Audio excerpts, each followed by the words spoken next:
আলহামদুলিল্লাহ, আল্লাহ পাকের লাখ কোটি শুকরিয়া যে আল্লাহ পাক রব্বুল আলামিন পবিত্র মাহে রমজানে এবং লাইলাতুল কদরের রাত্রে সমবেত হয়ে আমাদেরকে জান্নাতের বাগানে আল্লাহ বসার তৌফিক দান করেছেন। এই জন্য আমরা অন্তরের অন্তঃস্থল থেকে বলি আলহামদুলিল্লাহ। লাইলাতুল কদর এমন একটা রাত যেই রাত্রের কথা কোরআনুল কারীমের মধ্যে আছে এবং যেই রাতকে ঘিরে পবিত্র কালামুল্লাহর মধ্যে সূরা নাজিল হয়েছে। কথা বলেন ঠিক কিনা? সেই সূরার নাম আমরা সকলেই জানি, সূরাতুল কদর। আমার মুখে মুখে একটু পড়া যাবে কি? আউযু বিল্লাহি মিনাশ শাইতানির রাজিম। বিসমিল্লাহির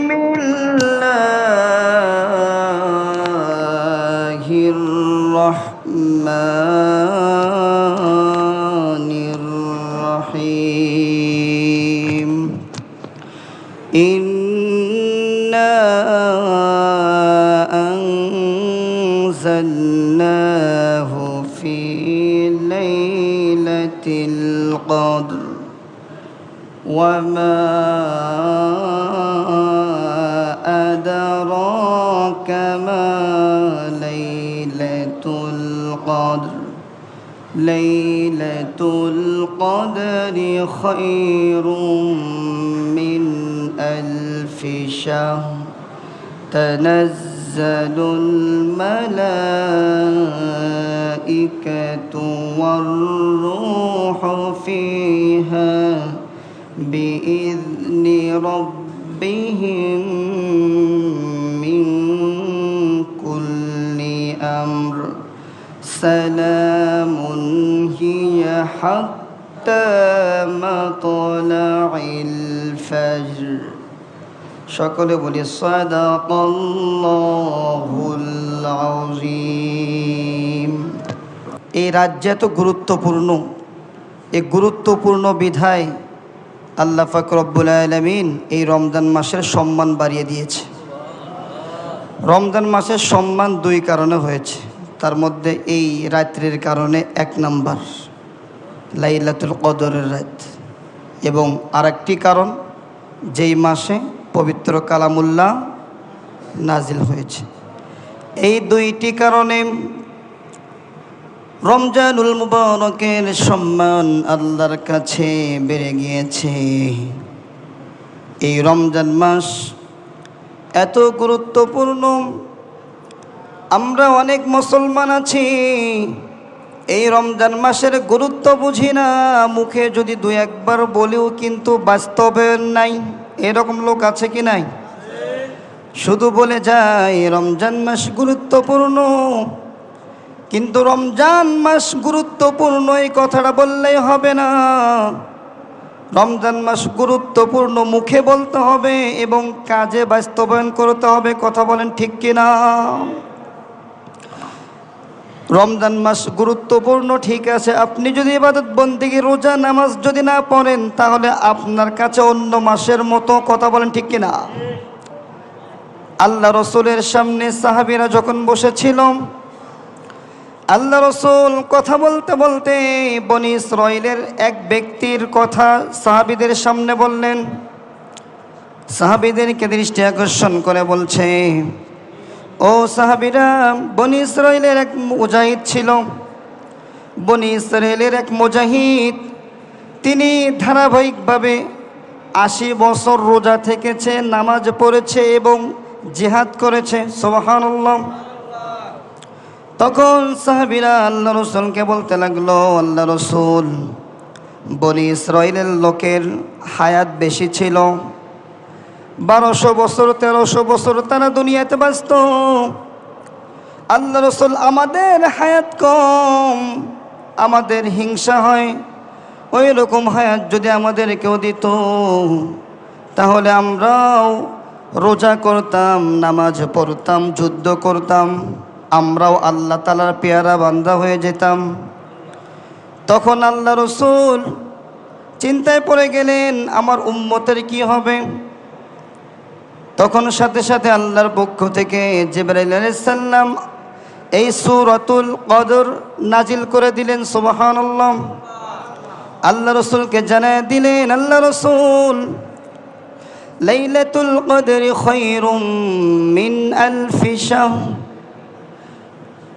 ও নবী, আমি আপনাকে এমন একটি রাত দিলাম যেই রাত্রে তোমার উম্মত যদি ধীরস্থিরতার সাথে আমার দিক নির্দেশনা অনুযায়ী যদি সুন্দরভাবে রাত্রি জাগরণ করে যদি ইবাদত বন্দেগী করে, ওই বনি ইসরাইলের ওই ব্যক্তি 80 বছর ইবাদত বন্দেগী করেছে, ওই ব্যক্তির চেয়েও তোমার উম্মতের এক রাত্রির ইবাদত বন্দেগী আমার কাছে সবচেয়ে বেশি প্রিয় হয়ে যাবে।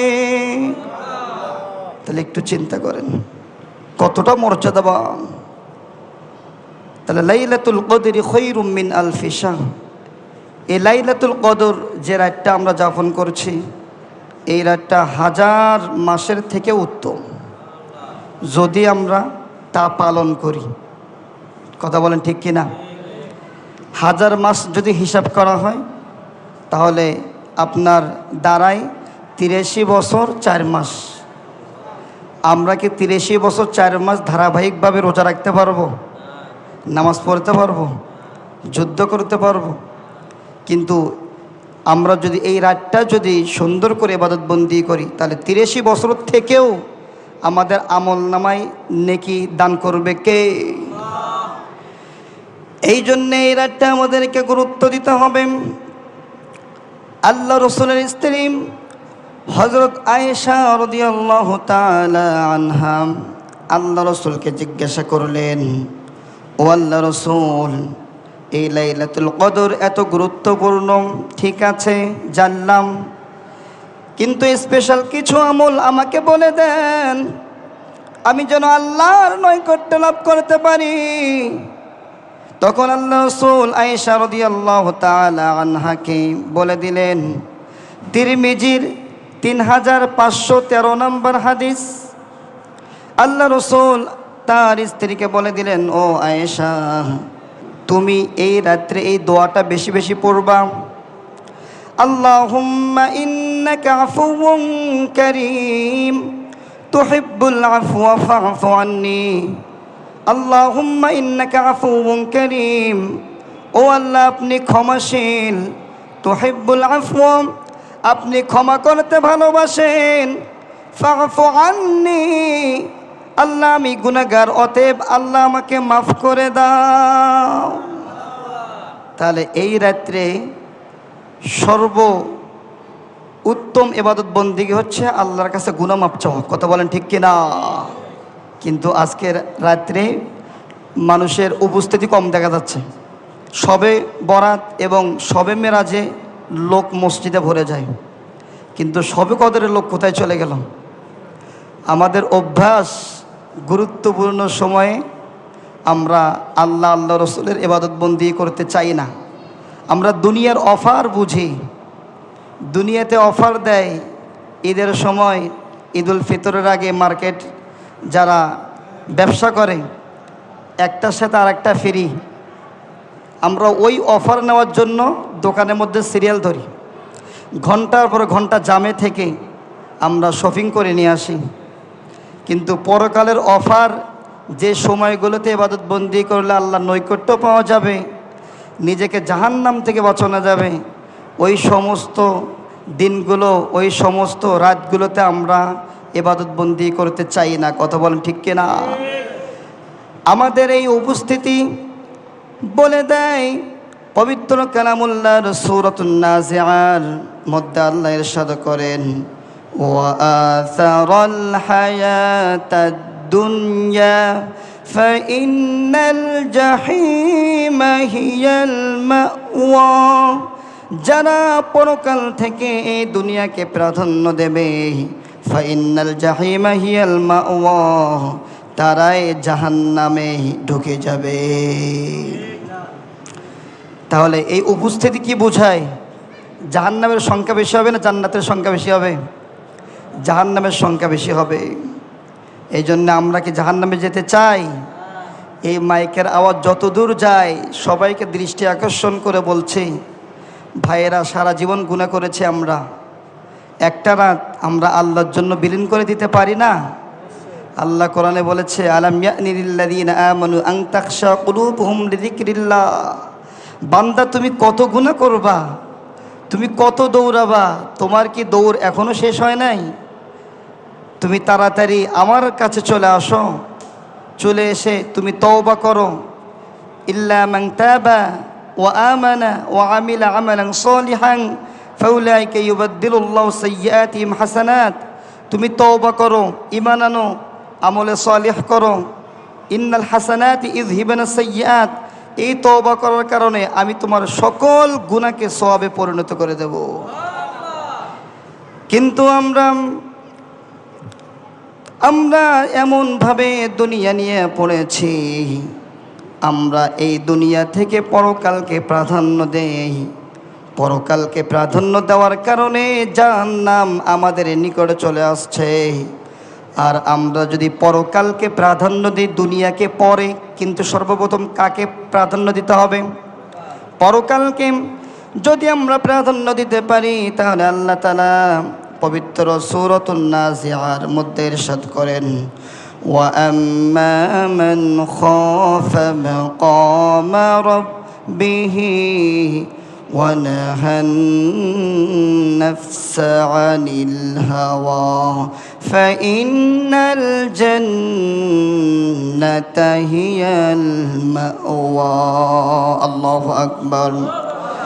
আমরা যদি পরকালকে প্রাধান্য দেই, ওয়া আম্মা মান খাফা মাকাম রাব্বিহি, আমাদের চিন্তা ভাবনার মধ্যে আসবে কাল কিয়ামতের দিন আল্লাহর সামনে আমাকে দাঁড়াতে হবে। ওয়া নাহান নাফসা আনিল হাওয়া, এই আল্লাহর সামনে দাঁড়াতে হবে, হিসাব নিকাশ দিতে হবে, কঠিন মুসিবতের সময় আমাকে উপস্থিত হতে হবে। কাল কিয়ামতের দিন আমি আল্লাহর সামনে কি হিসাব দেব, এই চিন্তা ভাবনা করে ওয়া নাহান নাফসা আনিল হাওয়া, এবং দুনিয়াতে সমস্ত গুনাহ থেকে সে ফারেক থাকবে। সুবহানাল্লাহ। যদি সমস্ত গুনাহ থেকে সে ফারেক থাকে, ফাইন্নাল জান্নাতা হিয়াল মাওয়া, কাল কিয়ামতের দিন আল্লাহ পাক রব্বুল আলামিন তাকে জান্নাত দান করবে। আল্লাহ পাক রব্বুল আলামিন কাল কিয়ামতের দিন তাকে জান্নাতের নিকটে রাখবে, যদি সে সমস্ত গুনাহ থেকে ফারেক হয়ে যদি আল্লাহ তাআলার পথে সে থাকে। এই জন্যে আল্লাহর পথে থাকতে গেলে আল্লাহর ঘরে আসার দরকার আছে কি নাই? চার দোকানে কি আল্লাহকে পাওয়া যাবে? চার দোকানেও পাওয়া যাবে, কিন্তু আমাদের যে দোকান, এই দোকানে চার দোকানে আল্লাহকে পাওয়া তো দূরের কথা, এখানে সব শয়তানের কারবার। কথা বলেন ঠিক কিনা? কেননা এখানে যে ওয়াজ চালায় দেয় সেই ওয়াজ হচ্ছে শয়তানের ওয়াজ। নাটক সিনেমা চালায় দেয় কি দেয় না? নাটক সিনেমা কি কোরআন হাদিসে কোথাও আছে? যদিও একটু চালায় 10 মিনিট, 12 ঘন্টায় চালায় নাটক সিনেমা, এরকম দোকান দেখা যায় কি যায় না? তাহলে 12 খারাপটাই বেশি, ভালো কিছু থাকলেও ওই খারাপ বেশি থাকার কারণে ভালোটা বাতিল হয়ে যায়। এই জন্যে এগুলো হচ্ছে সুবিধাবাদী মুসলমান। কয় মসজিদ মে নামাজ পড়ো, হোটেল মে শরাব পি লো। আমি আল্লাহকেও খুশি করতে চাই, আবার এ পাশে শয়তানকেও নারাজ করতে চাই না। এরকম সুবিধাবাদী যদি মুসলমান হয়ে যায়, স্পষ্ট ভাষায় বলতে চাই, আবু জেহেল আল্লাহ রসুলের চাচা ছিল, আবু লাহাব আল্লাহ রসুলের চাচা ছিল। আল্লাহ রসুলের চাচা হওয়ার পরেও তারা ইসলামের কিছু সংখ্যক না মানার কারণে কাল কিয়ামতের দিন আল্লাহ রসুল সুপারিশ করেও তাদেরকে জাহান্নাম থেকে বাঁচাতে পারবে না। কথা বলেন ঠিক কিনা? এই জন্যে কিছু সংখ্যক মানব আর কিছু সংখ্যক মানব না, এটা কার স্বভাব? আবু জেহেল, উকবা, সাইবার স্বভাব। ওরা কি জান্নাতি না জাহান্নামী? ওরা জাহান্নামী, এর মধ্যে কোনো সন্দেহ নাই।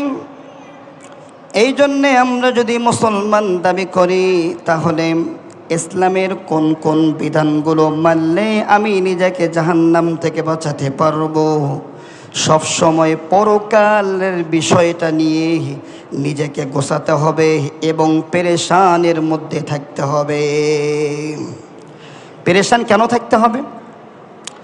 দুনিয়াতে যদি আপনি ভালো পথে চলতে চান, মানুষ যেন আমাকে খারাপ যেন না ভাবে, আমি মানুষের সেবা করতে চাই, সবার প্রিয় পাত্র হতে চাই, তাহলে ওই ব্যক্তি মনে মনে চিন্তা করবে আমি কারো সামনে মিথ্যা কথা, ধোঁকাবাজি, খারাপ আচরণ করব না। সতর্ক থাকতে হয়। কথা বলেন ঠিক কিনা? ঠিক তেমনইভাবে কেউ যদি নিজেকে যদি জাহান্নাম থেকে বাঁচাতে চায়, যদি জান্নাতের উপযুক্ত করতে চায় নিজেকে, তাহলে তাকেও সতর্ক থাকতে হবে। আমি যদি কোনো গুনার কাজ করি, তাহলে আল্লাহ আমাকে দেখছেন, আল্লাহর ফেরেশতারা আমাকে পর্যবেক্ষণ করেছে। আমি যদি কিছু করি, তাহলে তারা সকলেই আমার আমলনামায় গুনাহটা লেখে। আল্লাহ কোরআনে বলেছে, ইয়ালামুনা মা তাফআলুন কিরামান কাতিবিনা ইয়ালামুনা মা তাফআলুন। কেউ যদি কোনো গুনার কাজ করে অথবা নেক আমল করে, এই কিরামান কাতিবিন, দুইজন ফেরেশতা দুই কাঁধে, একজন তার নেক আমলের খাতার মধ্যে নেক আমল লেখে, আর একজন তার বদ আমলের খাতায় বদ আমল লেখে। তাদের এই দুইজন থেকে কেউ গোপনে গুনাহ করার কোনো সুযোগ নাই। এই জন্যে মুসলমানকে সতর্ক থাকতে হবে। কেননা ঈমান এমন একটা জিনিস, আপনার ঈমান কখন চলে যাবে আপনি নিজেও বুঝতে পারবেন না। যদি আপনি বেয়াকুফ হন, যদি আপনি জাহেল ব্যক্তি হন, আপনার ঈমান চলে যাবে। তারপরও আপনি মুসলমান দাবি করবেন। আরে ভাই, মুসলমান দাবি করে লাভ কি? আপনি ঈমান চলে গিয়েছে, আপনার খবরও নাই। ঈমান চলে যাবে তখন যখন আপনি সতর্ক থাকবেন না। কথা বলেন ঠিক কিনা? কেউ যদি দুনিয়াতে যদি ভালো হতে চায়, সবার প্রিয় পাত্র হতে চায়, যেমন তাকে সতর্ক থাকতে হয়, ঠিক তেমনইভাবে আল্লাহর প্রিয় পাত্র যদি কেউ হতে চায়, ঠিক তেমনইভাবে ঈমানের পথেও সব সময় সতর্ক থাকতে হবে। আমি যদি কোনো গুনার কাজ করি, তাহলে আল্লাহ আমাকে দেখছেন, আল্লাহর ফেরেশতারা আল্লাহর কাছে সুপারিশ করবে, আল্লাহ তোমার ওই বান্দা তোমার নাফরমানি করছে, আল্লাহ তুমি তার ওপর গজব নাজিল করো।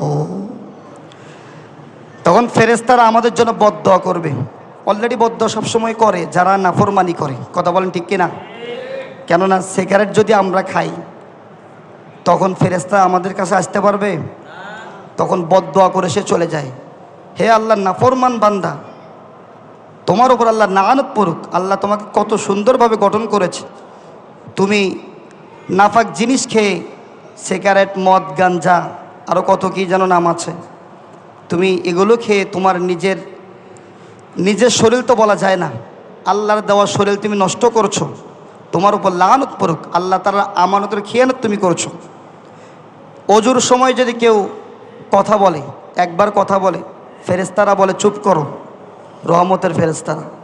দ্বিতীয়বার কথা বলে, তার উপরও বলো চুপ করো। যখন ধারাবাহিকভাবে সে কথা বলতেই থাকে, দুনিয়াবি নিয়ে ব্যস্ত হয়ে পড়ে, তখন ওই ফেরেশতারা বদদোয়া করতে করতে চলে যায়। এই জন্য একটা মানুষ জান্নাতে যেতে গেলে ফেরেশতাদের দোয়ার প্রয়োজন আছে কি নাই? তারা নিষ্পাপ, তারা কি গুনাহগার? তারা গুনাহগার না। এখন যদি কেউ যদি গুনার মধ্যে লিপ্ত থাকে, কোনো ঈমানদার যদি সবসময় গুনার মধ্যে লিপ্ত থাকে, সে কি ঈমানদার থাকবে? তাহলে ফেরেশতারা আল্লাহর সামনে যা কি অভিযোগ দেবে, যা আল্লাহ তার নামটা জান্নাতের খাতে থেকে কেটে দেওয়া হোক, কেননা সে লিমিট ক্রস করেছে।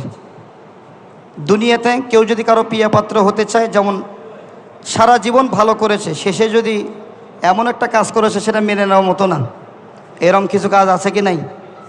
কথার কথা, যেমন কাউকে বিনা কারণে হত্যা করেছে, সারা জীবন 50 বছর মানুষের খেদমত করেছে, কিন্তু 50 বছর পরে যায় একটা কি করেছে, বিনা কারণে একটা মানুষকে খুন করেছে। আচ্ছা, ওনাকে কেউ সাপোর্ট করবে?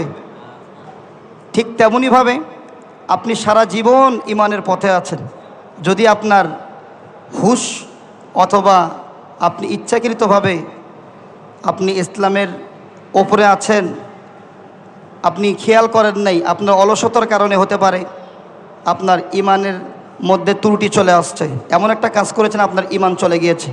তাহলে আপনি 50 বছর পরে আপনি এমন একটা কাজ করেছেন আপনি ইমান চলে গিয়েছে, ইমানটা চলে যাওয়ার কারণে 50 বছরের ইবাদত বন্দিকে নষ্ট করে দেবে কে? এই জন্যে সতর্ক থাকতে হবে। এই জন্য ওমর রাদিয়াল্লাহু তাআলা আনহু এক সাহাবীকে জিজ্ঞাসা করছে যে ইমান কি? তখন ওই সাহাবী উত্তর দিচ্ছে, হযরত ওমর, আপনাকে যদি ইমান যদি আমি বোঝাতে চাই তাহলে আপনাকে দৃষ্টান্ত দিয়ে বোঝাতে হবে। ইমানের দৃষ্টান্ত হচ্ছে, আপনি একটা জঙ্গলের মধ্যে ঢুকেছেন, জঙ্গলের মধ্যে কাটা গাছ আছে কি নাই? জঙ্গলের মধ্যে ঢোকার পরে আপনি যেমন সতর্ক থাকেন কাটা যেন আমার গায়ে যেন না ফুরে যায়, ঠিক তেমনইভাবে আপনি কালিমা পড়েছেন, নিজেকে মুসলমান দাবি করেন, এমনভাবে চলাফেরা করতে হবে যেন কাটা যেন গুনার কাটা যেন আমার শরীরে যেন স্পর্শ না করে। গুনাহ থেকে যদি সেফ থাকতে পারেন তাহলে বুঝতে হবে আপনার তাকওয়া আছে, আপনার ঈমান আছে। যেমন কাটা যদি আপনার গায়ে ঢুকে যায়, যেমন আপনি অসুস্থ হয়ে পড়ে যান, ঠিক তেমনইভাবে ঈমান আছে কিন্তু বারবার গুনাহ করার কারণে গুনাহ নামক কাটাগুলো আপনার শরীরে লাগার কারণে আপনার আস্তে আস্তে ঈমান চলে যাবে। এই জন্য ঈমান মানে হচ্ছে সতর্ক থাকা, গুনাহ থেকে মুক্ত থাকা। কেউ যদি গুনাহ থেকে মুক্ত থাকতে পারে তাহলে আল্লাহ তাআলা ফেরেশতাদের সামনে গর্বের সাথে বলে, ও ফেরেশতারা, তোমরা যে মানুষ দুনিয়াতে পাঠাতে নিষেধ করেছ, দেখো ওই বান্দা আমার জন্য একমাত্র গুনাহকে ছেড়ে দিয়েছে। গুনাহকে ছেড়ে দিয়েছে কিন্তু নেক আমল করে নাই। কি ছেড়ে দিয়েছে? গুনাহ ছেড়ে দেওয়ার কারণে আল্লাহ বলে, আমার বান্দা বড় ইবাদত বন্দেগী করেছে। শুধু গুনাহ ছেড়ে দেওয়ার কারণে আল্লাহ যদি এত খুশি হয়ে যায়, গুনাহ ছেড়ে দেওয়ার পরে যদি আমরা আরো নেক আমল করি, না জানি আল্লাহ আরো কত খুশি হয়ে যাবে। তার মানে একটা গুনাহ ছেড়ে দাও, এটাও একটা বড় ইবাদত বন্দেগী। এই জন্যে সবসময় আমরা গুনাহ থেকে বাঁচব। এই গুনাহ থেকে বাঁচার সময়গুলো তো একটা নফসের সাথে জিহাদ করতে হয়। কথা বলেন ঠিক কিনা? নফসের সাথে জিহাদ ছাড়া সে গুনাহ থেকে বাঁচতে পারে না। আর বর্তমান সময়ে যুদ্ধ হবে না। কেউ যদি নফসের সাথে জিহাদ করে যদি গুনাহ থেকে বাঁচতে পারে, আল্লাহ পাক রব্বুল আলামিন কাল কিয়ামতের দিন শহীদি কাতারে তাকে দাঁড় করাবে। এই জন্যে মূলত কথা হচ্ছে আজকে শবে কদর আমরা সকলেই জানি কি জানি না? কিন্তু যারা বাইরে আছে তারা মনে হয় জানে না। যদি থাকতো এত বড় একটা এলাকা, 1 নম্বর ঝিল, সবাই যদি চলে আসতো তাহলে মসজিদ তো 3টা দিয়ে হতো না। কিন্তু সবাই তো আসতে পারে নাই। আমরা সবার জন্য দোয়া করি, আল্লাহ তাআলা মাইকের আওয়াজ যতটুকু যাচ্ছে আল্লাহ তাআলা সবাইকে মসজিদে আসার তৌফিক দান করুন। আমিন। আর একটু জোরে বলেন না আমিন। আল্লাহ রাসূলের একটা হাদিস আপনাদের সামনে বলতে চাই। কানা রাসূলুল্লাহ সাল্লাল্লাহু আলাইহি ওয়াসাল্লাম ইযা দাখালাল আশরু শাদ্দা মিজারা ওয়া আহইয়া ওয়া আইকাযা আহলাম। এই হাদিসটির মধ্যে আল্লাহ রাসূল 4টি ইবাদত বন্দেগী করত এই রাত্রে। সুবহানাল্লাহ বলবেন না? 1 নম্বরে হাদিসটির মধ্যে বোঝানো হয়েছে আল্লাহ রসুল এই রাত্রে ইবাদত বন্দেগীর গুরুত্ব আল্লাহ রসুল বেশি দিতেন। সুবহানাল্লাহ বলবেন না? অন্য রাত্রেও ইবাদত বন্দি করতেন, রমজান মাসে অন্য রাত্রে ইবাদত বন্দি করতেন, কিন্তু লাইলাতুল কদরের রাত্রে ইবাদত বন্দেগীর গুরুত্ব আর একটু বেশি দিতেন। দেখেন, অন্য সময় এর থেকে মুসল্লি বেশি হতে পারে। ফজরের সময় মুসল্লি বেশি হয় কি হয় না? সেটাও তো রমজানের মধ্যে। কিন্তু এই সময়ের গুরুত্ব আল্লাহ রসুল বেশি দিয়েছে। আল্লাহ রসুল যে কাজগুলো করেছে সবগুলো আমাদের জন্য সুন্নত এবং আমাদের জন্য মুক্তির পথ, কিন্তু আমরা এই সময়ে গুরুত্ব দিচ্ছি না।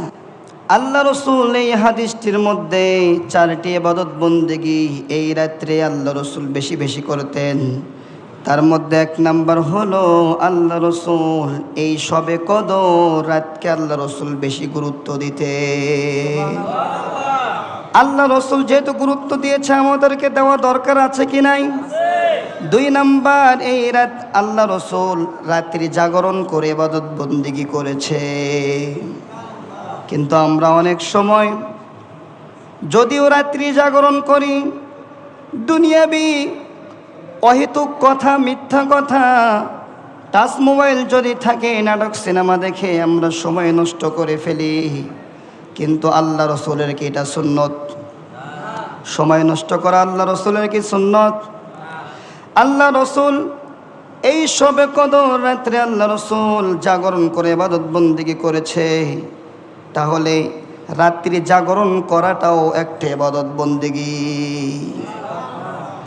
আপনি যদি ঘুমিয়ে যান, ফজরের নামাজের সময় উঠেছেন, ফজরের নামাজ পড়ে আপনি আল্লাহর কাছে দোয়া করেছেন সম্বলিতভাবে, কিন্তু সূরা কদরের মধ্যে আমরা একটি আয়াত পড়েছি, সালামুন হিয়া হাত্তা মাতলাইল ফাজর। আল্লাহু আকবার। এই শবে কদর রাত্রে সুবহে সাদেক পর্যন্ত আল্লাহ তাআলা শান্তি বর্ষিত করে।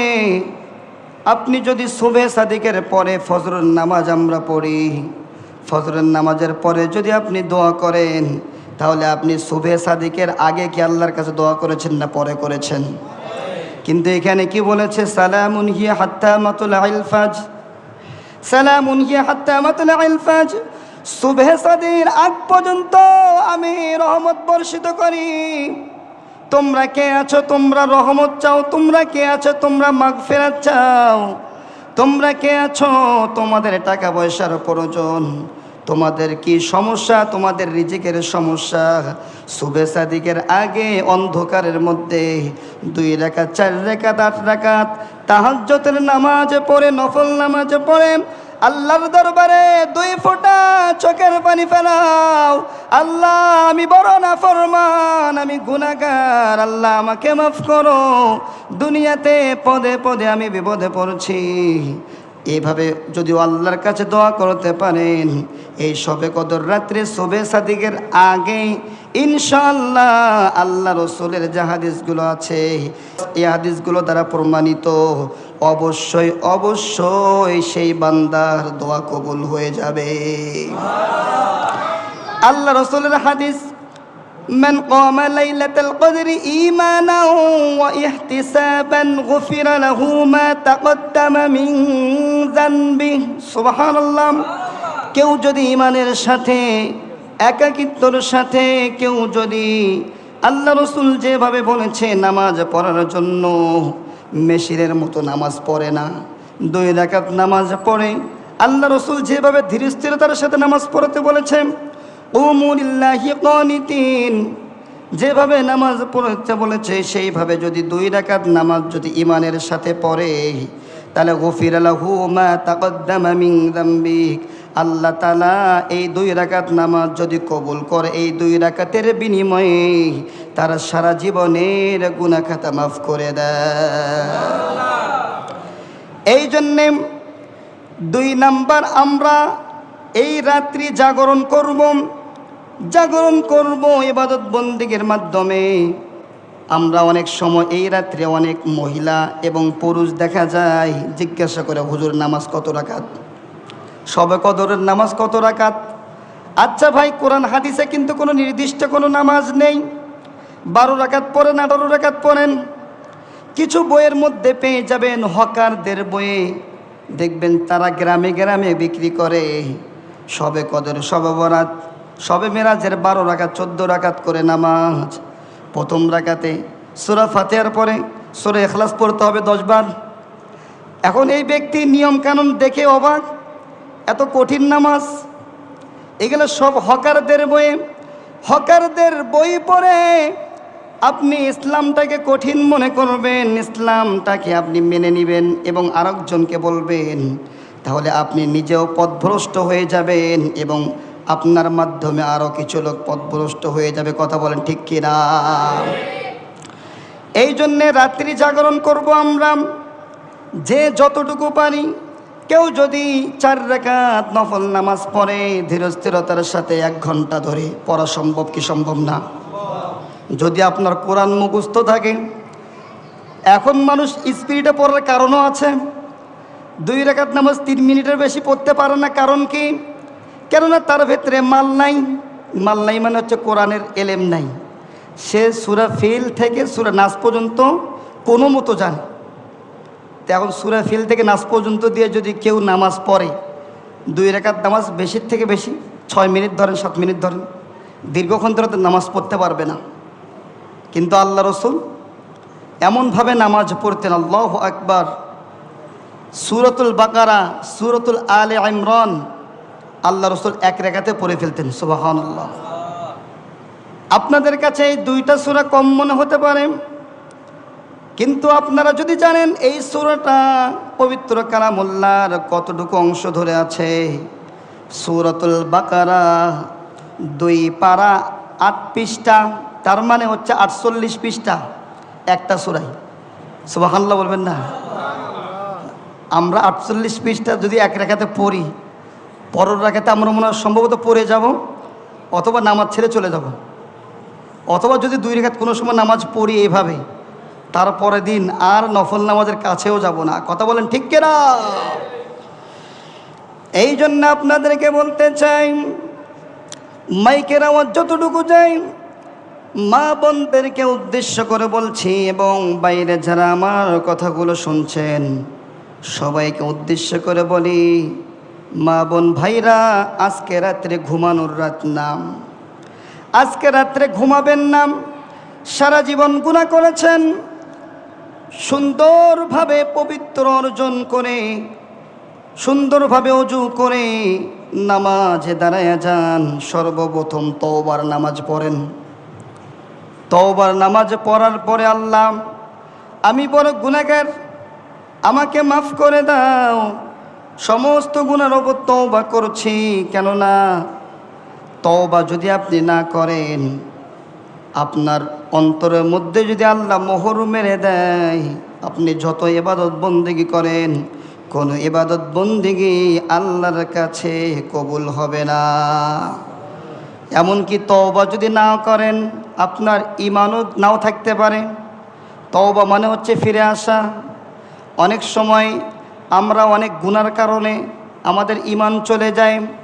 এই জন্যে বিশেষ করে এই রাত্রিগুলোতে মুসলমানের করণীয় কাজ হলো সুন্দরভাবে পবিত্র অর্জন করে ওযু করে সর্বপ্রথম কালিমায়ে তয়্যিবা, কালিমায়ে শাহাদাত পড়ে নেওয়া। আল্লাহ, জানি না আমি মুসলমান কিনা, আমার অনেক কাজের কারণে আমার ঈমান চলে যেতে পারে। আল্লাহ, আমি এখন থেকে লা ইলাহা ইল্লাল্লাহু মুহাম্মাদুর রাসূলুল্লাহ, আল্লাহ তুমি ছাড়া কোনো মাবুদ নাই, হযরত মুহাম্মদ সাল্লাল্লাহু আলাইহি ওয়াসাল্লাম তোমার রসূল, এটা আমি অন্তর থেকে বিশ্বাস করে নিলাম। আশহাদু আল্লা ইলাহা ইল্লাল্লাহু ওয়া আশহাদু আন্না মুহাম্মাদান আবদুহু ওয়া রাসূলুহু, আমি সাক্ষ্য দিচ্ছি যে আল্লাহ তুমি ছাড়া কোনো মাবুদ নাই। আমি আরও সাক্ষ্য দিচ্ছি যে হযরত মুহাম্মদ সাল্লাল্লাহু আলাইহি ওয়াসাল্লাম তোমার বান্দা ও রাসূল। আল্লাহ, আমি ঈমান আনলাম, আমাকে তুমি কবুল করে নাও। এই জন্যে আপনাদের প্রশ্ন হতে পারে, আমি তো মুসলমান, আবার কেন আমি কালিমা পড়ব? আপনার ঈমান চলে গেলে ফেরেশতা কি আপনাকে বলে দিয়ে যাবে, ভাই আপনার ঈমান চলে গিয়েছে? এই জন্যে আল্লাহ রসুলের গুনাহ না থাকার পর আল্লাহ রসুল দৈনন্দিন 70 বার তওবা করেছে। যার অতীত বর্তমান ভবিষ্যৎ কোনো গুনাহ নাই, আমরা গুনাহগার, এর মধ্যে কোনো সন্দেহ আছে? তাহলে আল্লাহ রসুল আমাদেরকে শিক্ষা দিয়ে গেলেন, ও উম্মত আমি যদি ৭০ বার তওবা করতে পারি, আমার কোনো গুনাহ নাই, তাহলে তোমরা যে গুনাহগার এর মধ্যে কোনো সন্দেহ নাই, তোমাদেরকে দৈনন্দিন 1000 বার তওবা করা দরকার। এই জন্যে আজকে রাত্রে আমরা ইবাদত বন্দেগী করব নির্ভেজালভাবে।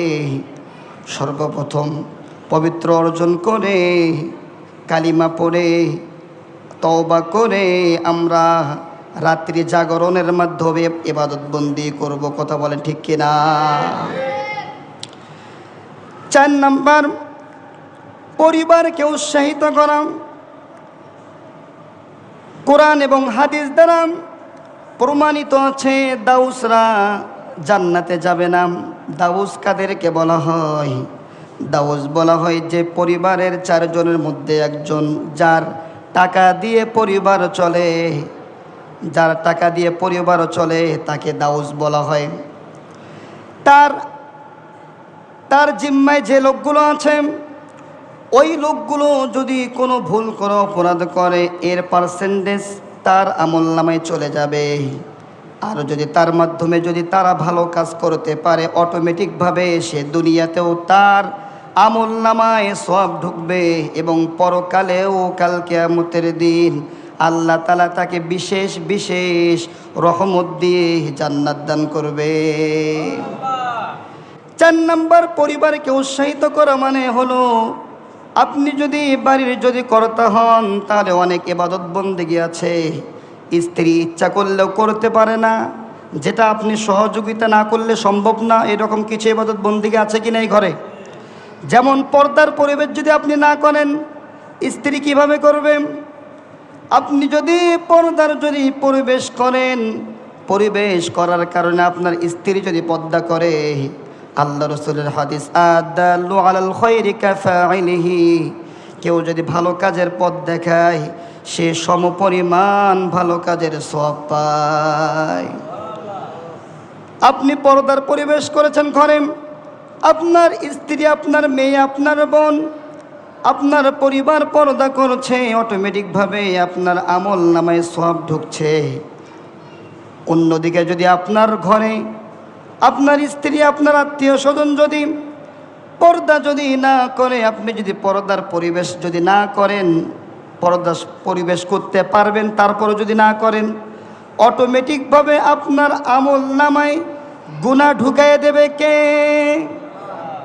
এবং তাদেরকে দাউস বলা হয়, যারা পরিবারকে উৎসাহিত করে না। কিছু কিছু পরিবারের গার্জিয়ান আছে, তারা ফজরের নামাজ পড়তে আসে, মেয়ে উপযুক্ত হয়েছে, ছেলে উপযুক্ত হয়েছে, নামাজ পড়ার বয়স হয়েছে, তারা সন্তানকে ডাক দেয় না, স্ত্রীকে ডাক দেয় না, স্ত্রীকে নামাজের কথা বলে না। সুবিধাবাদী, কেননা স্ত্রীকে নামাজের কথা বললে, সন্তানকে নামাজের কথা বললে তারা অনেক সময় রেগে যায়। এরকম কিছু পরিবার আছে কি নাই? আছে, 2-1 বার বলে ছেড়ে দেয়। আর গুরুত্বপূর্ণ যে বিষয়, যেটা ফজরের সময় অনেক পিতা আছে মসজিদে নামাজ পড়ার জন্য আসে, শীতের দিনে তার ছেলেটার ওপর নামাজ ফরজ হয়েছে, কম্বলটা আরও সেই মুখের উপর দিয়ে দেয় যেন ঘুম যেন নষ্ট না হয়। এরকম কিছু গার্জিয়ান আছে কি না? এই গার্জিয়ানরা হচ্ছে মূর্খ গার্জিয়ান, জাহেল গার্জিয়ান। আপনি দুনিয়াতে সব কিছুই বোঝেন, আপনার ঘরে যদি আগুন লাগে, আপনার সন্তান যদি ভেতরে থাকে, আপনি কি বাইরে দাঁড়ায়া দাঁড়ায়া আপনি তামাশা দেখবেন না? ভেতরে ঢুকে আপনার সন্তানকে বাঁচানোর চেষ্টা করবেন।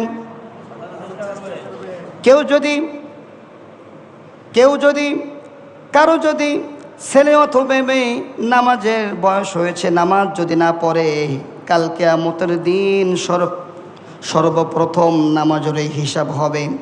আউয়ালু মা ইউহাসাবু বিহিল আবদু ইয়াউমাল কিয়ামাতিস সালাম। যার নামাজ ঠিক থাকবে, তার অন্য আমলগুলো ঠিক বলে গণ্য হবে। যার নামাজ ঠিক থাকবে না, তাকে বিনা হিসাবে জাহান্নাম দেবে কে? তাহলে আপনি দুনিয়ার আগুন বুঝলেন, পরকালের আগুন কেন বোঝেন না? আপনার সন্তানকে পরকালের আগুন ঘেরাও করে ফেলছে, পাকড়াও করে ফেলছে, আপনার খেয়াল ওই দিকে নাই। তাহলে বোঝা গেল আপনি দুনিয়াকে প্রাধান্য দিয়েছেন, পরকালের বিষয়গুলো আপনার মাথায় নাই। আর আপনি দুনিয়াকে প্রাধান্য দেওয়ার কারণে কাল কিয়ামতের দিন দাউসের কাতারে আপনাকে দাঁড় হতে হবে।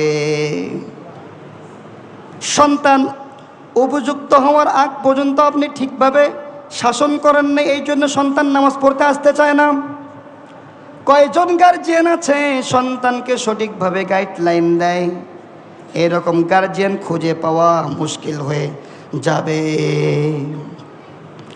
এই জন্য সন্তানের কাছ থেকে ভালো ব্যবহার পেতে চাইলে তাদের হক আদায় করতে হবে। কথা বলে ঠিক কিনা?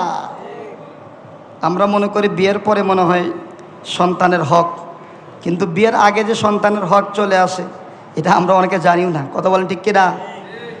বিয়ের আগে সন্তানের হক চলে আসে, তার মধ্যে একটি হলো নেককার স্ত্রী চয়ন করা। নেককার স্ত্রী চয়ন করতে হবে, কেননা মা যদি ভালো না হয় সন্তানকে ভালো হওয়ার আশা করা যায়, গাছ যদি ভালো না হয় ফল ভালো হওয়ার আশা করা যায়।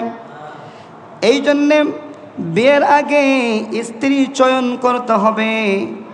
2 নাম্বার, স্ত্রী চয়ন করতে আমরা ভেজালের মধ্যে ঢুকে যাই।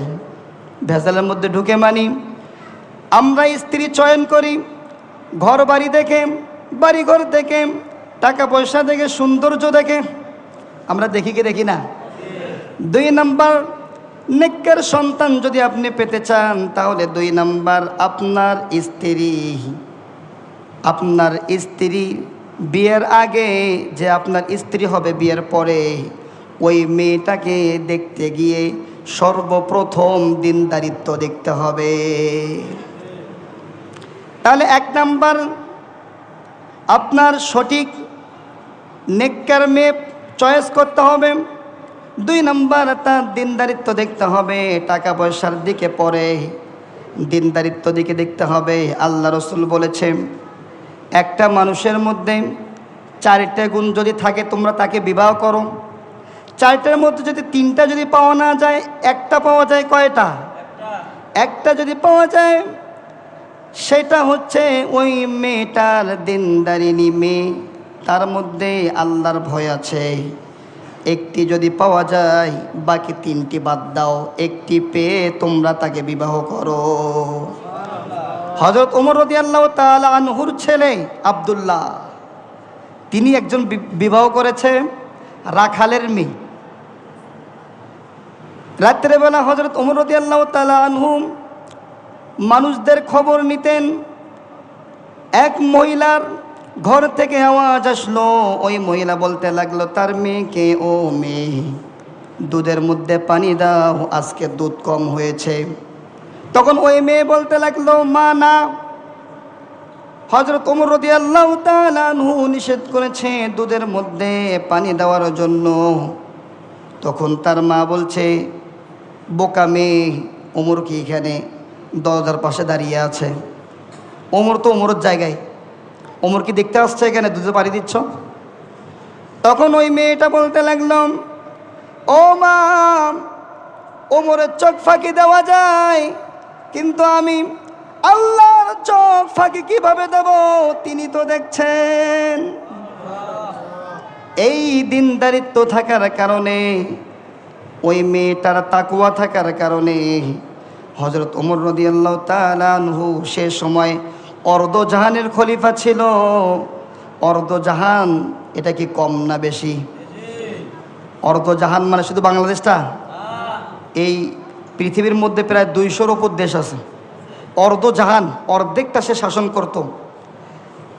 তাহলে চিন্তা করেন কত বড় একজন সে বাদশা ছিল সে সময়। তখন এই ঘটনা দেখে বাড়িতে গিয়ে তার ছেলেকে বলল, তোমার জন্য উপযুক্ত মেয়ে পেয়েছি, তোমার জন্য আমি ওই মেয়েটাকে পছন্দ করেছি এবং তুমি বিবাহ করো। একটু চিন্তা করেন তাহলে তাকওয়াটা, দিনদারিনীটা কিভাবে প্রাধান্য দিয়েছে। কিন্তু আমরা এই বিষয়ে আমরা বড়ই অলসতা করি। আমরা টাকা পয়সা দুনিয়াবি মুখে পড়ে যাই, আমরা মেয়েদের দিনদারিত্ব দেখি না। এই জন্যে পরিবারকে উৎসাহিত করতে হবে, দাউসের কাতারে দাঁড়ানো যাবে না। আপনারা যারা বর্তমান মসজিদে আছেন, এখানে দোয়ার পরে আপনারা বাসায় চলে যাবেন অথবা মসজিদে থাকবেন। বাসায় নামাজ পড়তে পারবেন। নফল নামাজ শুধু মসজিদে না, নফল নামাজ ঘরে পড়া উত্তম। কথা বলেন ঠিক কিনা? আল্লাহ রাসূলের হাদিস, লা তাত্তাখিযুল কুবুর, তোমরা ঘরকে কবরস্থান বানায়ো না। তার মানে ঘরের মধ্যে তোমরা নফল নামাজ বেশি বেশি পড়ো। ঘরের মধ্যে নফল নামাজ বেশি বেশি পড়ার জন্য কেন বলেছেন? কেননা আপনি যখন ঘরের মধ্যে নফল নামাজে দাঁড়াবেন, আপনার ছোট্ট মাসুম বাচ্চাটা আপনার দিকে তাকাইয়া সেও পাশে দাঁড়াবে। কথা বলেন ঠিক কিনা? আপনার স্ত্রী মসজিদে যখন আসেন, মসজিদে নামাজ যখন পড়েন, আপনার স্ত্রী দেখে না? ঘরে যখন আপনি জায়নামাজ নিয়ে দীর্ঘক্ষণ ধরে যখন আপনি নামাজ পড়বেন, তখন আপনার স্ত্রী বলবে, আমার মতো নেককার স্বামী, আমার স্বামীর মতো নেককার মানুষ আর এই পৃথিবীর মধ্যে নাই। তখন একটা স্বামী স্ত্রীর মধ্যে সম্পর্ক দৃঢ় হবে, সম্পর্ক বেড়ে যাবে। কথা বলেন ঠিক কিনা? তখন ওই স্ত্রী স্বামীকে মানতে চাইবে যদি নামাজের কথা বলে। কেননা সে নামাজ পড়ে, তার স্ত্রী দেখেছে যখন সে নামাজ পড়ে, তখন স্ত্রী যেহেতু দেখেছে, তার স্বামী যদি স্ত্রীকে নামাজের দাওয়াত দেয়, সে অবশ্যই মানবে। কথা বলেন ঠিক কিনা? এই জন্যে দাউসরা সবসময় এই জিনিসটা তাদের মধ্যে আসে, যে জিনিসটা সে মানে না, সে তার স্ত্রী পরিবারকে দাওয়াত দেয়, মানবে কিভাবে? সে নিজে নামাজ পড়ে না, তার পরিবারকে দাওয়াত দিলে নামাজ পড়বে না। এই জন্যে কাউকে যে বিষয়টা নিয়ে দাওয়াত দেব, সেই জিনিসটা আগে নিজের মধ্যে আনতে হবে। তাহলে 4 নাম্বার বললাম, পরিবারকে উৎসাহিত করতে হবে। পরিবারকে যদি উৎসাহিত করতে পারেন, তাহলে ইনশাআল্লাহ কাল কিয়ামতের দিন আল্লাহ তাআলা আপনাকে জান্নাত দান করবে। আমরা তো মসজিদে আসতে পারি, মহিলারা কি মসজিদে আসতে পারে? আমাদের করণীয় কাজ কি? আমরা আজকে একটা হাদিস শুনেছি। আমরা তো হাদিস শুনি, কানকে এই কানে শুনি, এই কানে বের করে দিই। মানে আমরা সেখান নিয়েতে শুনি না, আমরা এমনি শুনি। এমনি শুনলে কোনো লাভ নেই। 10 বছর ধরে আপনি তালিম শোনেন, কিন্তু একটা হাদিসও বলতে পারেন না, লাভটা কি? মহিলারা তো মসজিদে আসতে পারে না। আপনি যে হাদিসটা শুনেছেন, এটা কয়েকবার নিজে প্র্যাকটিস করেন এবং বাড়িতে গিয়ে আপনার পরিবারকে সামনে বসাই আপনি হাদিসটা বলেন, আজকে আমি হাদিস এটা শিখে আসছি। কারণ মসজিদে যেভাবে শেখানো হয়, কেননা আমরা একটা দীর্ঘদিন মাদ্রাসায় পড়ে আজকে এই অবস্থায় আসছি। মহিলারা তো এত মেহনত করে না। মহিলাদের কওমি মাদ্রাসা আছে, কিন্তু এত গুরুত্ব দেয় না। আর মহিলারা তো এদিক সেদিক দাওয়াত দেওয়ার সুযোগ থাকে না, কেন ওরা তো নেতা না। মহিলাদেরকে নেতা বানানো কি জায়েজ আছে? নেই। এই জন্য আমাদের করণীয় কাজ হচ্ছে তাদেরকে সহযোগিতা করা, উৎসাহিত করা ভালো কাজের, এবং ওদেরকে ভালো কাজের উৎসাহিত করার জন্য নিজেকে পরিশ্রম করা। অনেক সময় তাদের দিক তাকায় হলেও আপনি ইলম শিখতে পারবেন, জায়েজ আছে। আপনি তাদের জন্য যদি আপনি প্রাথমিক অবস্থায় এলেম শিক্ষা করেন, পরবর্তী যদি আপনি বুঝতে পারেন যে এলেম তো আমি আল্লাহর জন্য শিখব, কিন্তু আপনার স্বার্থ আসছে কি তাদেরকে সঠিক পথে আনার জন্য, কিন্তু পরবর্তী আপনি যদি তওবা করে নেন, ইনশাল্লাহ আল্লাহ তাআলা আপনাকে মাফও করতে পারে। কেননা আপনার ওপর আপনার পরিবারকে সঠিকভাবে গাইডলাইন দেওয়া, এটা কি নফল, সুন্নত না ওয়াজিব না ফরজ? পরিবারকে দাওয়াত দিতে হবে এবং সঠিকভাবে গাইডলাইন দিতে হবে। এই জন্য আসেন, এই রাত্রের 4টি কথা আপনাদেরকে বললাম। আল্লাহ রসুল এই রাত্রে বেশি বেশি ইবাদত বন্দি করতেন এবং বেশি গুরুত্ব দিতেন। 2 নম্বরে রাত জাগরণ করতেন। তাহাজ্জুদের নামাজ, বিশেষ করে নফল নামাজ যত আছে, নফল নামাজের মধ্যে সবচেয়ে আল্লাহর কাছে বেশি প্রিয় নামাজ হচ্ছে তাহাজ্জুদের নামাজ। এই নামাজ পড়ার কারণে আল্লাহ তাআলা মানুষের মর্তবা বৃদ্ধি করে দেয়। এই জন্য আমরা আজকে রাত্রে কোরআন তেলাওয়াত বেশি বেশি করব, জিকির আজগার করব এবং নামাজ পড়ব। কথা বলেন ঠিক কিনা? ইনশাআল্লাহ আল্লাহ তাআলা আমাদের সবাইকে আজকে রাত্রে বেশি বেশি ইবাদতবন্দি করার তৌফিক দান করুন। আর রমজানের পরেই শাওয়াল মাস। কি মাস? আল্লাহ রসুলের একটা হাদিস, মান সামা রমাদান সুম্মা আতবাহু সিত্তান মিন শাওয়ালিন কানা কাসিয়ামিদ দাহর।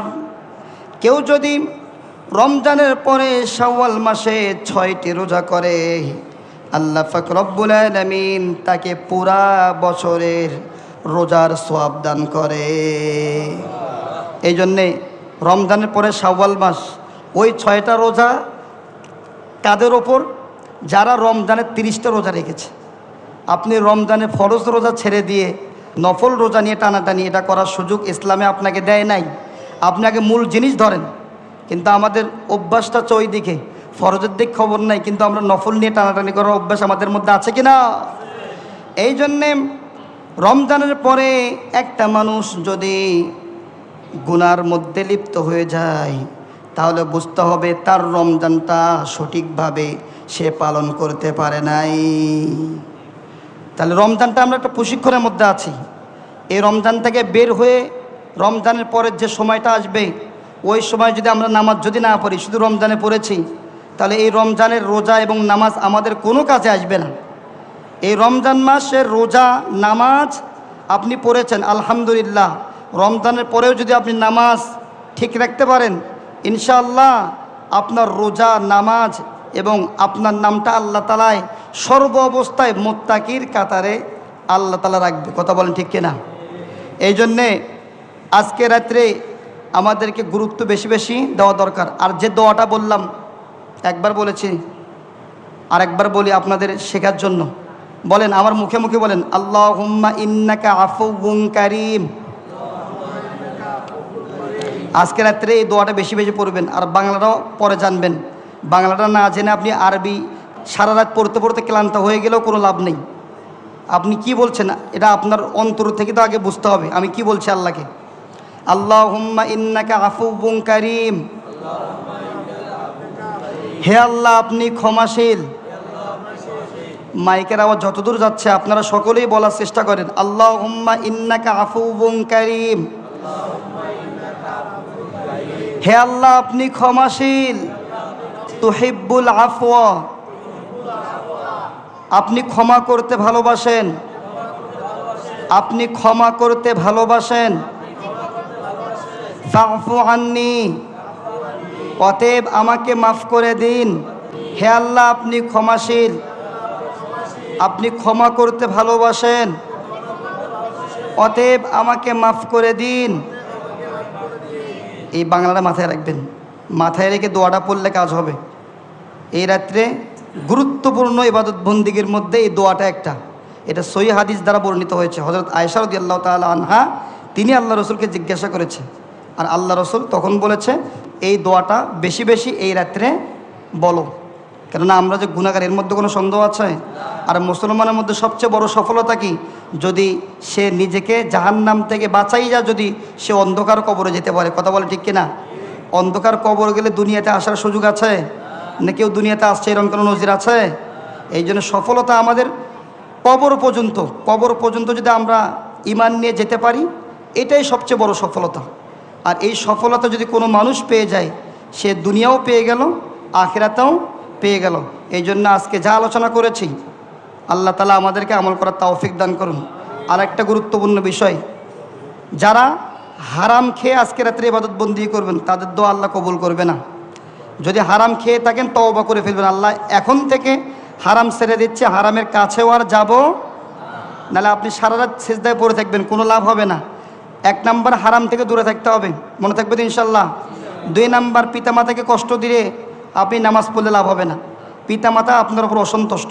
আপনাদের প্রশ্ন হতে পারে, পিতামাতা তো উল্টাপাল্টা কথা বলে, পিতামাতা আমাদের উপরে নির্যাতন করে।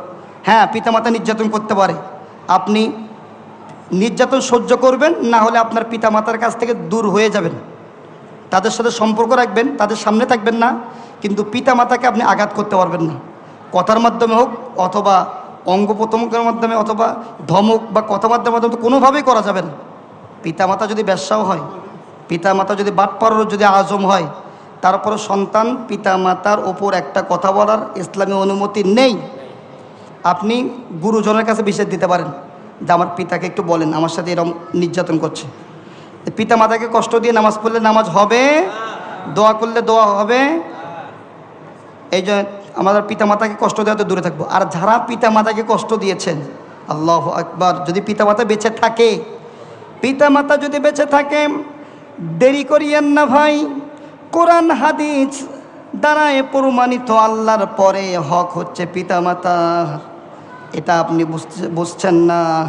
যদি পিতামাতা অমূল্য ধন যদি আপনার চলে যায়, তখন যদি আপনার বুঝে আসে, তখন কিন্তু আর সুযোগ থাকবে না। মরা মানুষ তো আপনাকে মাফ করতে পারবে না। যদি দুনিয়াতে পিতামাতা বেঁচে থাকে, যদি নাফরমানি করে থাকেন, পিতামাতার পা ধরে ক্ষমা চান, পিতামাতা আমাকে মাফ করে দাও, আমি আর জীবনে আপনার মুখের ওপর কথা বলবো না। আপনার সম্মান কমবে না, আপনার সম্মান আল্লাহ তাআলা বৃদ্ধি করে দেবে। সুবহানাল্লাহ। আপনি মানুষকে খুশি করেন নাই, আপনার পিতামাতার পা ধরেছেন তাকে খুশি করার জন্য না, আপনি পিতামাতার পা ধরেছেন আল্লাহকে খুশি করার জন্য। কথা বলে ঠিক কিনা? আর আল্লাহ যদি খুশি হয়ে যায় আপনার ওপর, বান্দা আপনার ওপর অটোমেটিকভাবে খুশি হয়ে যাবে। কথা বলে ঠিক কিনা? 3 নম্বরে যে বিষয়টা, কেউ যদি প্রতিবেশীকে কষ্ট দেয়, প্রতিবেশীকে কষ্ট দেওয়ার কারণে সে নামাজ, ইবাদত বন্দেগী যা কিছু করবে, কোনো ইবাদত বন্দেগী আল্লাহর কাছে কবুল হবে না। এক গ্রামের খবর এক সাহাবী আল্লাহ রসুলকে দিয়ে দিলেন। আল্লাহ রসুল, আমাদের গ্রামে 2টি মহিলা আছে। এক মহিলা জাকাত ফেতরা দান সৎকা কোনো ত্রুটি রাখে না, জাকাত ফেতরা দান সৎকা বেশি বেশি করে। আরেক মহিলা আছে দান সৎকা জাকাত ফেতরা দিতে পারে না, গরিব মানুষ। তখন আল্লাহ রসুল বলতে লাগলো, এই 2 মহিলার সম্পর্কে প্রতিবেশী কি সাক্ষী দেয়? তখন সাহাবীরা বলতে লাগলো, আল্লাহ রসুল, প্রতিবেশীরা সাক্ষী দেয়। যে মহিলা টাকা পয়সা দান করে আর যে মহিলা টাকা পয়সা দান করে না, গরিব মানুষ। প্রতিবেশীরা বলছে, যে মহিলা টাকা পয়সা দান করে ওই মহিলা আমাদের সাথে খারাপ আচরণ করে। তখন আল্লাহ রসুল দেরি করলেন না, চিন্তা ভাবনাও করলেন না, এক বাক্যই বলে দিলেন, ওই মহিলা জাহান্নামী। একটু চিন্তা করেন, দেরিও করলেন না। প্রতিবেশীকে কষ্ট দেয়, এতটুকু অপরাধ, আর সব ঠিক আছে, দান সৎকার নামাজ পর্দা সব ঠিক আছে, কিন্তু প্রতিবেশীকে কষ্ট দেয়। তখন আল্লাহ রসুল বললেন, যেই মহিলা দান সৎকার করতে পারে না, টাকা পয়সা নাই, গরিব মহিলা, কিন্তু নির্ভেজাল ইবাদত বন্দেগী করে, বিশেষ করে প্রতিবেশীকে কষ্ট দেয় না, এই প্রতিবেশীকে কষ্ট না দেওয়ার কারণে ওই মহিলা জান্নাতি। এই জন্যে প্রতিবেশীকে যদি কেউ কষ্ট দেয়, তাহলে সে নামাজ পড়লে নামাজ হবে? এই জন্য আল্লাহ রসুলের সুন্নত কি, আপনার ঘরে গরুর মাংস রান্না করেছেন, আপনার আশপাশে ঘেরান যাবে কি যাবে না? না, ঘেরান আপনি ধরে রাখতে পারবেন। এই জন্য আল্লাহ রসুলের সুন্নত হচ্ছে কি, তোমরা যখন ভালো কিছু রান্না করবা তখন ঝোল বাড়ায় দিবা, যেন তাদেরকে কিছু দিতে পারো, তাদের সাথে সুসম্পর্ক রাখতে হবে। এই জন্য প্রতিবেশীর বিষয়টা এটা নফল না, এটা সুন্নত না, এটা ডাইরেক্ট ফরজ। তাদের সাথে সুসম্পর্ক রাখতে হবে। এটাও কার জন্য রাখতে হবে?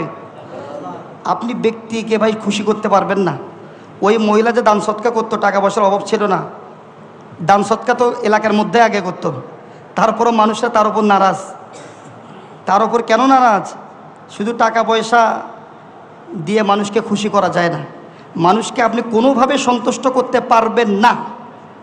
আপনি সন্তুষ্ট একমাত্র যদি করতে পারেন, আল্লাহকে সন্তুষ্ট করতে পারবেন। মানুষ মানুষকে সন্তুষ্ট করতে পারে না। কেন পারে না? আল্লাহ কোরআনে বলেছে, ইন্নাল ইনসানা লাযালুমুন কাফফার। আল্লাহ বলেন, আমি এত নাজ নিয়ামত দেওয়ার পরও তোমরা বড়ই নেমোখারাম, তোমরা আমার কথা শোনো না। তাহলে আল্লাহ এত নাজ নিয়ামত দেওয়ার পরও আমরা আল্লাহর কথা শুনি না। তাহলে মানুষ মানুষের কথা সকালে শুনলেও সেটাও স্বার্থের কারণে শোনে কি শোনে না? স্বার্থের কারণে শোনে কি শোনে না? এই জন্যে কেউ কারো কথা যদি শোনে সেটাও স্বার্থ থাকে কি থাকে না? থাকে না, থাকে। এই জন্যে আমি যেটা বলতে চাচ্ছি, প্রতিবেশীকে কষ্ট দেওয়া যাবে না। 4 নাম্বার, গীবত করা যাবে না। এক ব্যক্তির অনুপস্থিতিতে তার নামে কিছু আরেকজনের কাছে বলা, এটাকে গীবত বলে। আপনাদের মধ্যে প্রশ্ন হতে পারে, এই দোষটা তার মধ্যে আছে? দোষটা যদি থাকে তার মধ্যে এটাকে গীবত বলবে, আর যদি দোষটা যদি তার মধ্যে না থাকে তাহলে এটাকে অপবাদ বলবে, সেটা আরও ভয়ঙ্কর। এই জন্যে কোনো ব্যক্তির অনুপস্থিতিতে আমরা কারো কাছে কোনো কিছু বলবো না। যদি গীবত করে অটোমেটিকভাবে আমাদের ইবাদত বন্দিকে নষ্ট করে দেবে কে? এবং আমরা যত ইবাদত বন্দি করি কোনো কাজ হবে না। এই জন্যে গীবত করা যাবে। তারপরে চকুলখুরি করা যাবে না। চকুলখুরি, একজনের কথা আরেকজনের কাছে লাগিয়ে দেওয়া। একজন বলেছে, ভাই অমুক লোকটা এত বেশি খারাপ, এতটুকু বলেই সে থেমে গিয়েছে। যার কাছে বলেছে সে আরও একটু বাড়িয়ে বলেছে যে ভাই তোকে বারবার সে খারাপ বলেছে একবার, কিন্তু সে ওখানে গিয়ে লাগিয়ে দিয়েছে, তোকে বারবার সে খারাপ বলছে। তো এটা দুইজনের মধ্যে একটা দ্বন্দ্ব সৃষ্টি করে দিল কি দিল না? যেটাকে বৃদ্ধি করে এটাকে বলে চকুলখুরি। আমাদের মধ্যে যদি চকুলখুরির অভ্যাস থাকে, আজকে আমাদেরকে তওবা করতে হবে, চকুলখুরি ছেড়ে দিতে হবে। তারপরে যদি মরা কলব যদি আমাদের থাকে, তাহলে মরা কলব থাকার কারণে আমরা যদি আজকে রাত্রে আল্লাহর কাছে দোয়া করি, কোনো দোয়া আল্লাহ কবুল করবে না। মরা কলব মানে হচ্ছে কি, সে জিকির করে নাই কোনো দিনও, কোরআন তেলাওয়াত করে না। গাছ একটা জীবিত রাখতে গেলে পানি দেওয়া দরকার আছে কি নাই? আপনার অন্তরটা যদি আল্লাহর সাথে সম্পর্ক রাখতে চান, আল্লাহর সাথে সম্পর্ক যদি অন্তরটা রাখতে চান, তাহলে আপনাকে জিকির করতে হবে। যেমন গাছ পানি ছাড়া বাঁচে না, ঠিক তেমনিভাবে জিকির ছাড়া একটা মানুষ সে জীবিত থাকে না। এমনি তার অন্তর, সে মানুষ হিসেবে জীবিত, কিন্তু তার মেইন যে কলব আল্লাহর সাথে সম্পর্ক, সে তার কলবটা মরেছে।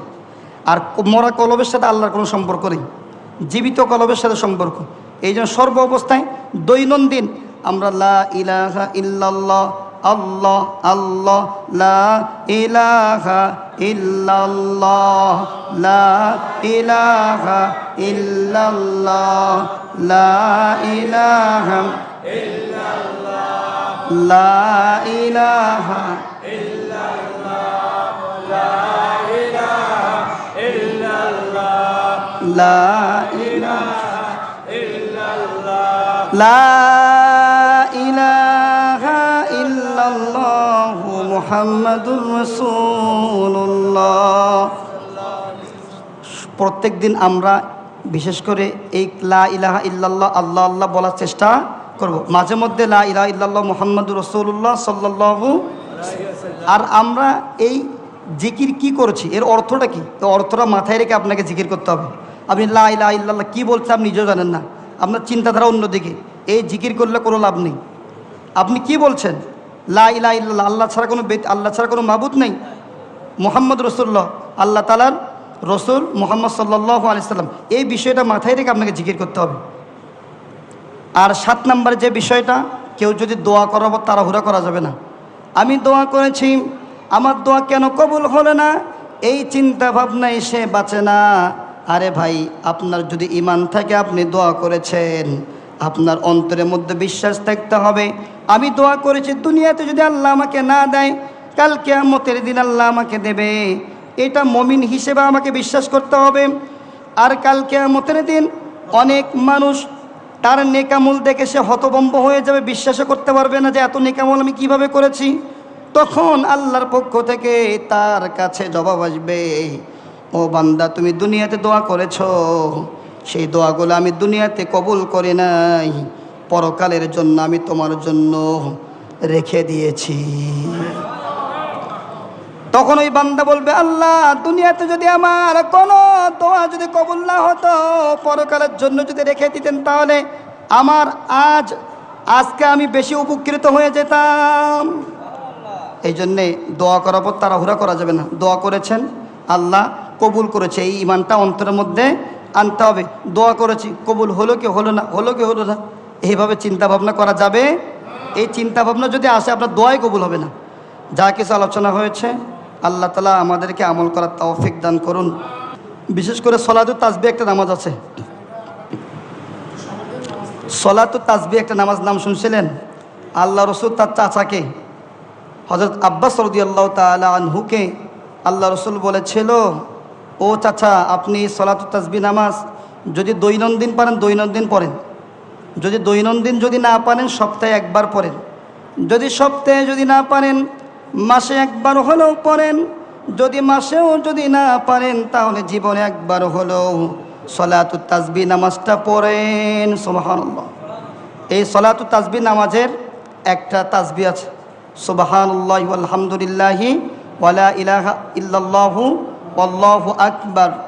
এই তাসবিহটা 4 রাকাত নামাজ পড়তে হবে, প্রত্যেক রাকাতে 75 বার করে, 4 75 300 বার। কয়বার? যারা মা বোনেরা ঘরে আছে এবং যারা ঘরে নামাজ পড়বেন খেয়াল করবেন 300 বার তো আপনাদেরকে মিলাতে হবে। সুবহানাল্লাহি ওয়ালহামদুলিল্লাহি ওয়ালা ইলাহা ইল্লাল্লাহু আল্লাহু আকবার, প্রত্যেক রাকাতে 75 বার করে। যাদের পড়তে সমস্যা হয় তারা আমার সাথে যোগাযোগ করতে পারবেন যে কোথায় কতবার পড়তে হয়, আপনারা আমাদের সাথে যোগাযোগ করবেন। আর খাস করে আজকে রাত্রে মসজিদে আমাদের এখানে ইউনুস খতম হবে, আপনারা সকলেই বসার চেষ্টা করবেন। আর আজকে রাত্রে আপনারা নামাজ পড়বেন 2 রাকাত 2 রাকাত করে। কয় রাকাত করে? নফল নামাজ কয় রাকাত করে? শুধু সলাতুত তাসবিহ নামাজটা একসাথে 4 রাকাত পড়তে হবে। এছাড়া নফল নামাজ যত আছে সব নামাজ 2 রাকাত করে, এক নিয়তে 4 রাকাত পড়বেন না, 2 রাকাত করে পড়বেন, যত রাকাত আপনার মনে চায়।